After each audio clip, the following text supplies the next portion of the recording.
este aspecto. Bueno, le damos la palabra a Mare.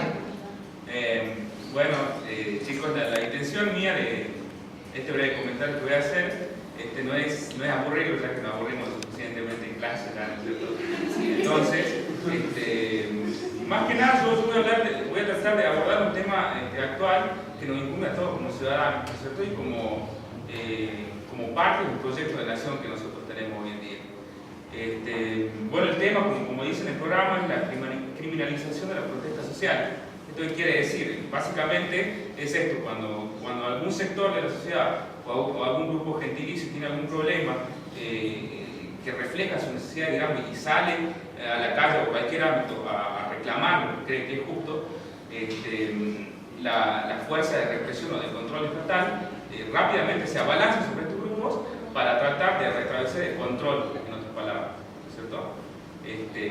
Y bueno, para analizar esto nosotros tenemos que, simplemente lo que tenemos que hacer es hacer un recuento histórico, breve, por supuesto no va a ser largo, de este fenómeno. Porque si bien este fenómeno ahora, y gracias al esfuerzo de científicos sociales, etcétera, de la gente de humanidades, está saliendo a la luz hoy en día y está siendo problematizado y abordado para tratar de resolverlo, de comprenderlo más, no es un fenómeno, digamos, que se dé en este siglo, sino que ya lo venimos sufriendo desde hace bastante tiempo. Ejemplos de esta cuestión de criminalizar a la gente que sale a la calle a defender sus derechos. Bueno, si hacemos un poco de memoria en el secundario, vamos a tener durante los gobiernos radicales la Patagonia Rebelde, ¿no es cierto? También vamos a tener la Semana Trágica y otro que no se lo aborda tanto, se lo abordó en el conflicto con el campo que tuvo el gobierno kirchnerista, uno de los primeros conflictos que tuvo con el campo, que es el grito de Alcorta que se da en el primer cuarto del siglo XX. ¿Qué es lo característico que yo quiero abordar esto para que veamos el paralelismo histórico con el contemporáneo y cómo nos toca a nosotros, en este caso a ustedes, en calidad de ciudadanos y en calidad también de participantes de esta sociedad, de estudiantes y después de profesionales? Los conflictos que yo les acabo de nombrar tienen que ver con la clase obrera, plenamente con la clase obrera. Por ejemplo, en la Semana Trágica, que se habla del gobierno de Irigoyen, salen a pedir lo que por suerte hoy tenemos y que son una realidad a través de los diferentes gobiernos argentinos, peronistas, etcétera, que son reducción de la jornada laboral, mejores condiciones de trabajo, la cuestión de los aportes jubilatorios y también la cuestión muy importante, que esto quiero hacer hincapié porque forma parte de lo que nosotros conocemos como nichos democráticos de la sociedad, la cuestión de agremiarse, de agruparse, ¿no es cierto?, para representar mejor los derechos de una rama.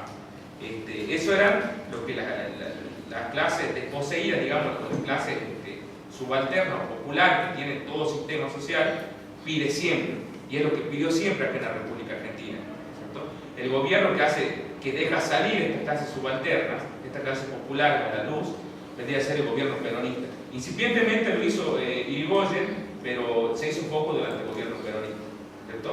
Y tuvieron si se quiere, un desarrollo histórico de esta clase obrera a lo largo del primer gobierno peronista y hasta lo que nosotros conocemos como el proceso de reorganización nacional, en donde la gente estaba acostumbrada a salir a la calle y defender sus derechos, ¿cierto?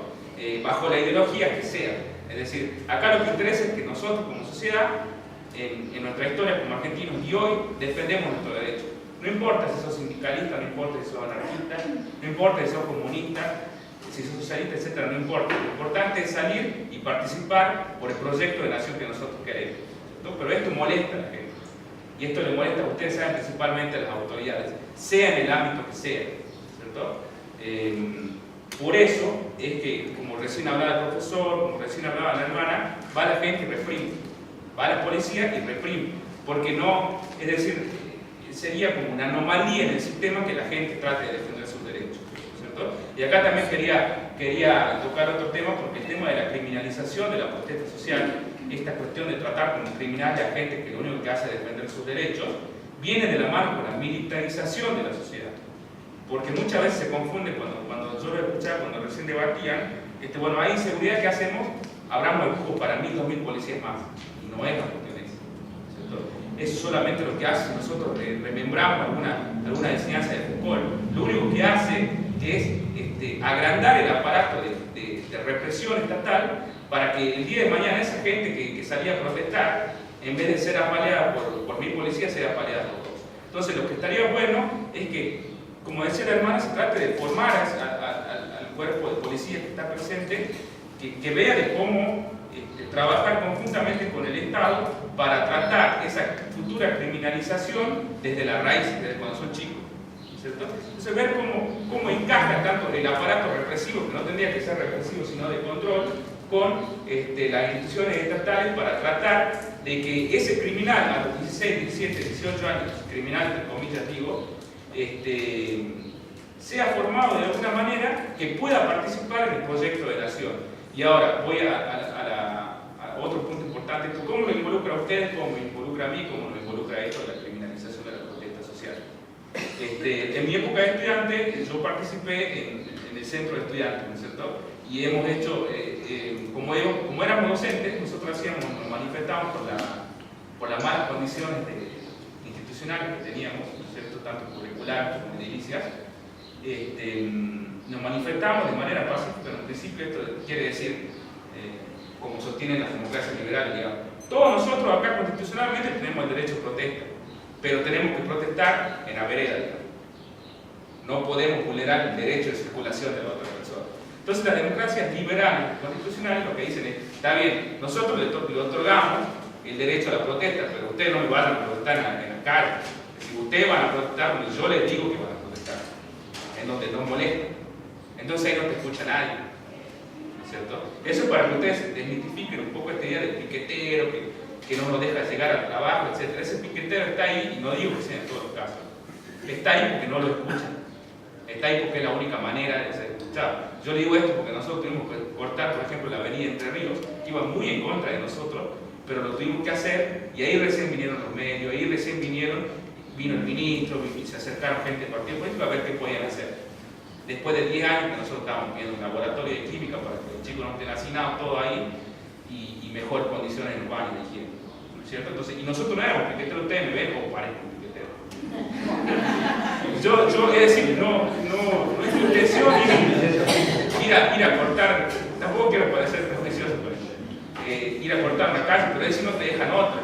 Y eso quiero que entiendan, chicos, por más que no esté contemplado en la constitución que tenemos nosotros, eso sí es otra forma de participar en política. Eso sí es otra forma de hacerse escuchar como ciudadano. A nosotros no nos quedó otra que hacer eso para formar parte de una reforma educativa, porque si no, no nos escuchaban.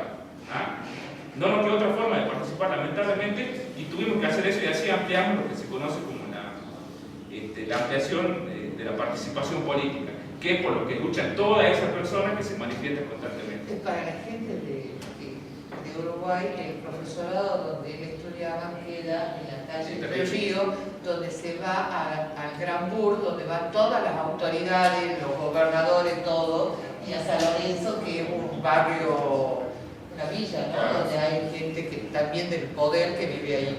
Entonces es una calle estratégica para hacer piquete. No es lo mismo la Alberdi que el Entre Ríos. Entonces, repasando ya para ir cerrando también y darle espacio acá a Rodrigo, que quede claro esto.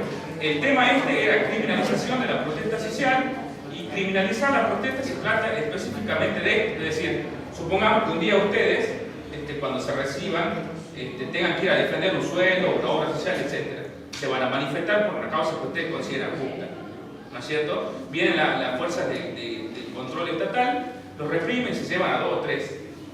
Y ustedes cuando vayan al juzgado, etcétera, etcétera, no se lo va, es decir, supongamos, no se le va a hacer una figura, o se lo va a incorporar por una figura simple, digamos, sino por una figura compleja del Código Penal, en donde la pena de usted ya no va a ser 3 meses de cárcel, en el peor de los casos, esto por cortar la vía pública, sino que se va a ver agravado por una serie de figuras penales que van a ir entre 6 y 10 años de prisión. No sé si se entiende. Es decir, a ustedes, por estar reclamando su derecho, además de llevarse los presos, se les van a aumentar las penas. Así el Estado criminaliza la protesta social.